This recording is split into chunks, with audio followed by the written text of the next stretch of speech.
So ಮೊನ್ನೆ ನಾನು ಒಂದು ಈವೆಂಟ್ ಹೋಗಿದ್ದೆ. ಸೊ ಆ ಈವೆಂಟ್ ಅಲ್ಲಿ ಆಕ್ಟಿವ್ ಪಾರ್ಟಿಸಿಪೇಷನ್ ಅಂತ ಅಂದ್ಬಿಟ್ಟು ಲಾಸ್ಟ್ ಅಲ್ಲಿ ನನಗೆ ಒಂದು ಪ್ರೈಸ್ ಸಿಕ್ಕಿತ್ತು. ಸೊ ನಾವೆಲ್ಲ ರಿಟರ್ನ್ ಬರ್ತಾ ಇದ್ರಿ, ನಮ್ ಸ್ಕೂಲ್ ಹೆಸರು ಕರೆದ್ರು. Immediately we went on the stage, ನನ್ನ ಹೆಸರು ಕರೆದ್ರು. So we went and we have got this.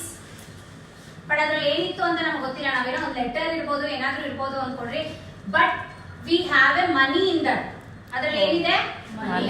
ದುಡ್ಡಿತ್ತು. So ನಾನು ಇದನ್ನ ಒಬ್ರ ಎಜುಕೇಶನ್ ಬಳಸಬೇಕು ಅನ್ನೋದು ನನ್ನ ಉದ್ದೇಶ. ಸೊ ಹಂಗಾಗಿ ಇವತ್ತು ಈ ಒಂದು ಪಾಕೆಟ್ ನ ಸೊ ನಾನು ಆ ಹುಡುಗಿಗೆ ಕೊಡ್ತಾ ಇದ್ದೀನಿ. So Pavani, please come friend.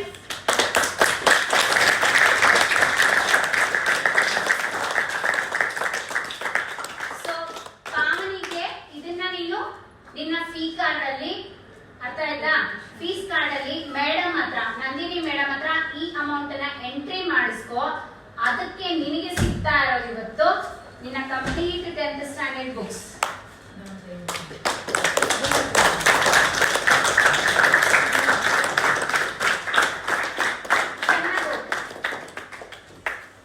ಓಕೆನಾ?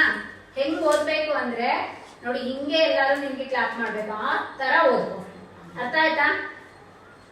ಸೇ thanks to lil peace. Okay, ಇದನ್ನ ಮ್ಯಾಮ್ ಹತ್ರ ಕೊಟ್ಟು ಕಾರ್ಡ್ ಅಲ್ಲಿ ಫೀಸ್ಗೆ ಎಂಟ್ರಿ ಮಾಡಿಸ್ಕೊ. ಓಕೆ.